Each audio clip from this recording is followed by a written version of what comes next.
I'm a computer science professor, and my area of expertise is computer and information security. When I was in graduate school, I had the opportunity to overhear my grandmother describing to one of her fellow senior citizens what I did for a living. Apparently, I was in charge of making sure that no one stole the computers from the university. And, you know, that's a perfectly reasonable thing for her to think, because I told her I was working in computer security, and it was interesting to get her perspective. But that's not the most ridiculous thing I've ever heard anyone say about my work.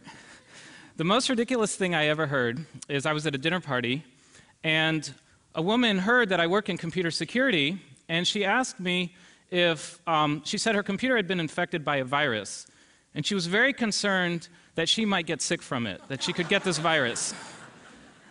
And I'm not a doctor, but I reassured her that it was very, very unlikely that this would happen. But if she felt more comfortable, she could be free to use latex gloves when she was on the computer, and there'd be no harm whatsoever in that. I'm going to get back to this notion of being able to get a virus from your computer in a serious way. What I'm going to talk to you about today are some hacks, some real-world cyber attacks that people in my community, the academic research community, have performed, which I don't think most people know about, and I think they're very interesting and scary. And this talk is kind of a greatest hits of the academic security community's hacks. None of the work is my work. It's all work that my colleagues have done, and I actually asked them for their slides and incorporated them into this talk. So the first one I'm going to talk about are implanted medical devices. Now, medical devices have come a long way technologically. You can see in 1926, the first pacemaker was invented. In 1960, the first internal pacemaker was implanted, hopefully a little smaller than that one that you see there. And technology has continued to move forward.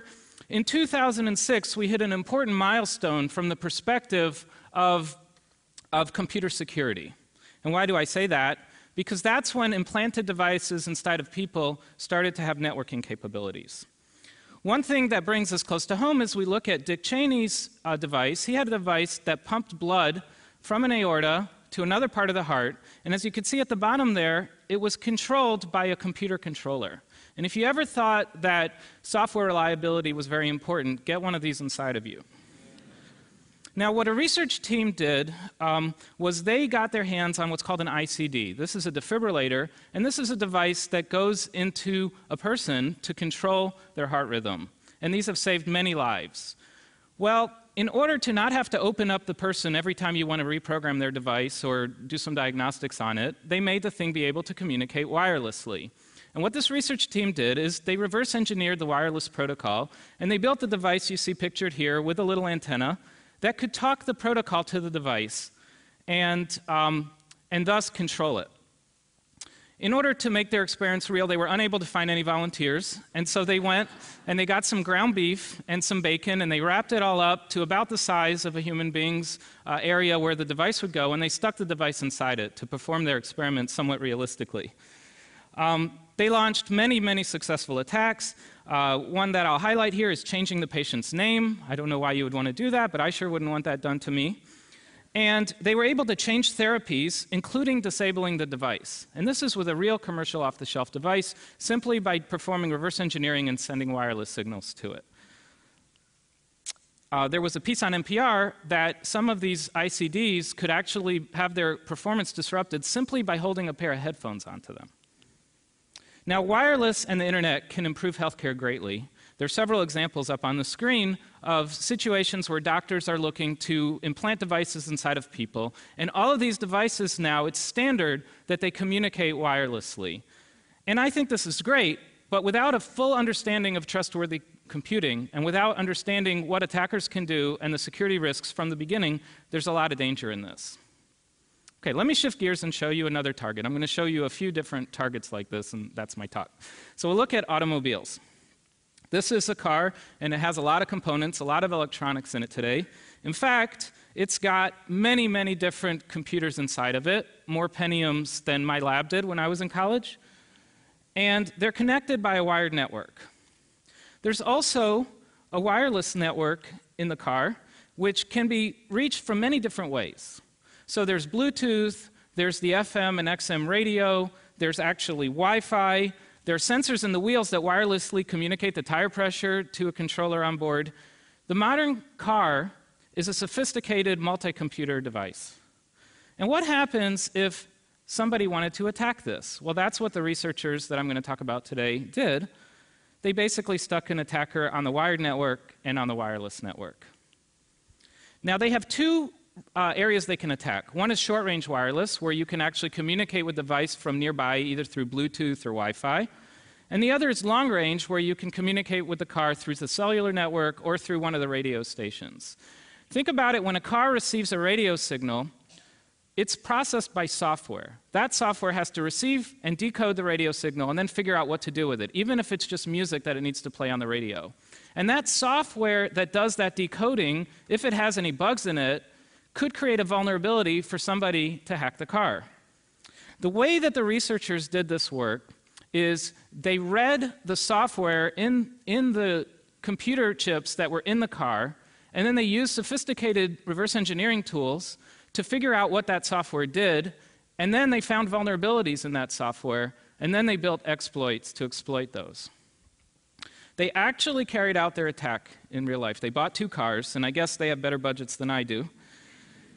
The first threat model was to see what someone could do if an attacker actually got access to the internal network on the car.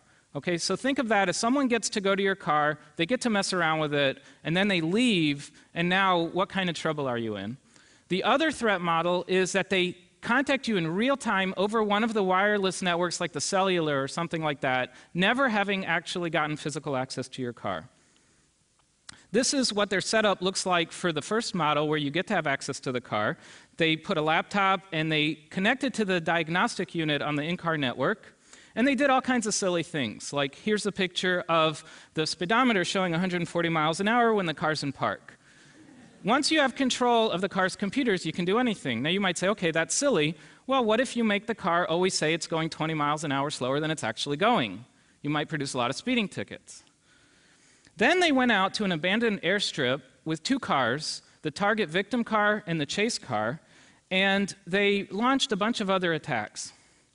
One of the things they were able to do from the chase car is apply the brakes on the other car, simply by hacking the computer. They were able to disable the brakes.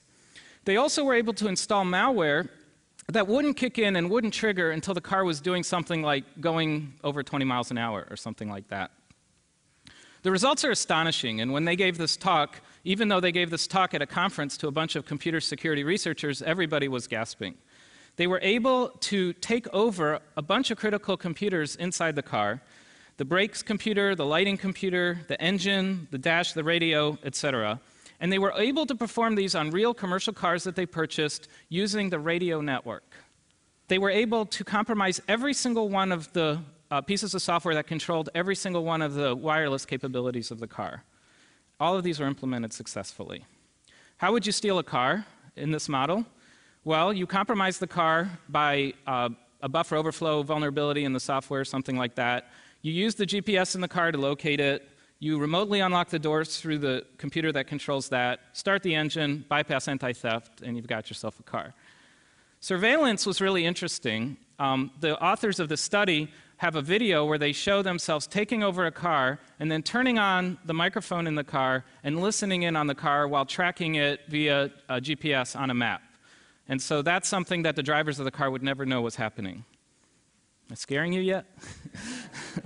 Got a few more of these interesting ones. These are ones where I went to a conference and my mind was just blown, and I said, I have to share this with other people.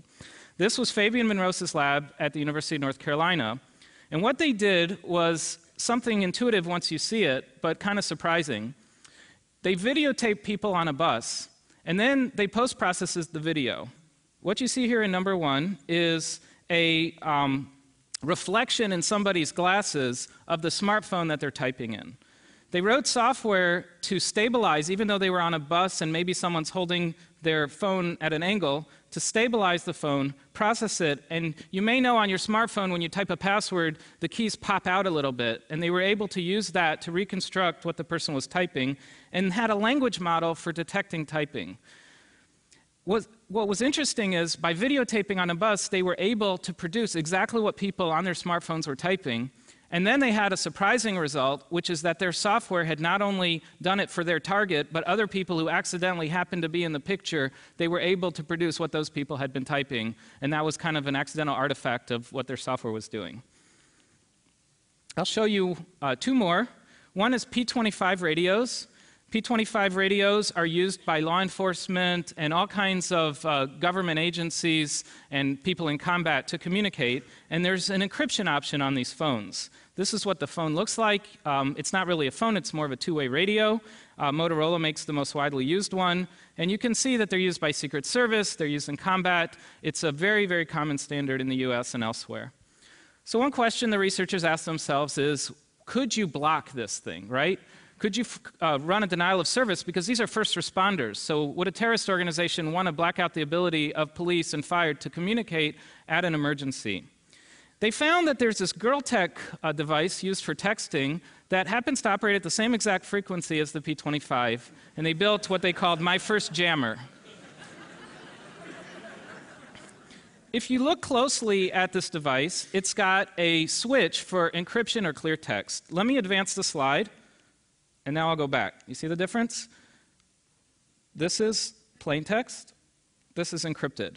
There's one little dot that shows up on the screen and one little tiny turn of the switch. And so the researchers asked themselves, I wonder how many times very secure, important, sensitive conversations are happening on these two-way radios where they forget to encrypt and they don't notice that they didn't encrypt. So they bought a scanner. These are perfectly legal, and they run at the frequency of the P25. And what they did is they hopped around frequencies, and they wrote software to listen in. If they found encrypted communication, they stayed on that channel, and they wrote down that's a channel that these people communicate in, these law enforcement agencies. And they went to 20 metropolitan areas and listened in on conversations that were happening at those frequencies. They found that in every metropolitan area, they would capture over 20 minutes a day of clear text communication. And what kind of things were people talking about? Well, they found the names and information about confidential informants. They found information that was being recorded in wiretaps, a bunch of crimes that were being discussed, sensitive information. It was mostly law enforcement and criminal. They went and reported this to the law enforcement agencies after anonymizing it, and the vulnerability here is simply the user interface wasn't good enough. If you're talking about something really secure and sensitive, it should be really clear to you that this conversation is encrypted. That one's pretty easy to fix. The last one I thought was really, really cool, and I just had to show it to you. It's probably not something that you're going to lose sleep over, like the cars or the defibrillators, but it's stealing keystrokes. Now, we've all looked at smartphones upside down. Every security expert wants to hack a smartphone. And we tend to look at the USB port, the GPS for tracking, the camera, the microphone. But no one up till this point had looked at the accelerometer. The accelerometer is the thing that determines the vertical orientation of the smartphone. And so they had a simple setup. They put a smartphone next to a keyboard, and they had people type. And then their goal was to use the vibrations that were created by typing to measure the change in the accelerometer reading to determine what the person had been typing. Now, when they tried this on an iPhone 3GS, this is a graph of the perturbations that were created by the typing. And you can see that it's very difficult to tell when somebody was typing or what they were typing. But the iPhone 4 greatly improved the accelerometer. And so the same measurement produced this graph. Now, that gave you a lot of information while someone was typing.